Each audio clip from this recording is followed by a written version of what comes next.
சென்னை கிழக்கு கடற்கரை சாலையில் அமைந்துள்ள முக்கிய சுற்றுலா தலங்களில் ஒன்றாக முட்டுக்காடு இருந்து வருகிறது.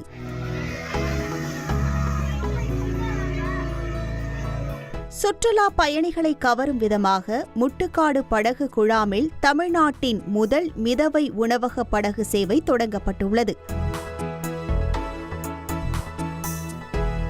5 கோடி ரூபாய் மதிப்பீட்டில் அரசு மற்றும் தனியார் பங்களிப்புடன் அமைக்கப்பட்டுள்ள இந்த மிதவை உணவகம் கேரளாவின் படகு இல்லங்களைப் போல் சுற்றுலா பயணிகளுக்கு புதுமையான அனுபவத்தை அளிக்கும் வகையில் வடிவமைக்கப்பட்டுள்ளது.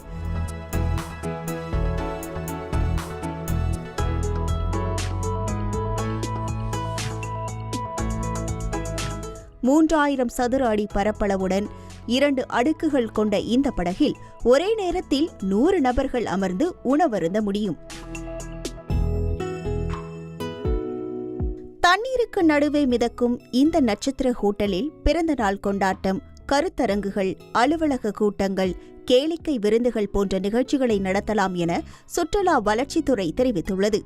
இந்த சேவை தினமும் இரவு 7 மணி முதல் 11 மணி வரை அனுமதிக்கப்படும் என்றும், படகு குழாமிலிருந்து 3 கிலோமீட்டர் தூரம் வரை 2 மணி நேரம் பயணிக்கலாம் எனவும் தெரிவிக்கப்பட்டுள்ளது. மிதவை உணவகத்தில் முதல் கட்டமாக நிகழ்ச்சிகள் நடத்துவதற்கு மட்டுமே அனுமதி வழங்கப்பட்டு முன்பதிவு நடைபெற்று வருகிறது.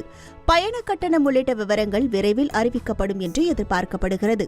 இந்த திட்டத்திற்கு கிடைக்கும் வரவேற்பை பொறுத்து தமிழ்நாட்டில் மற்ற இடங்களிலும் இதுபோன்ற படகு உணவகம் தொடங்க தமிழ்நாடு சுற்றுலா வளர்ச்சித்துறை திட்டமிட்டுள்ளது குறிப்பிடத்தக்கது.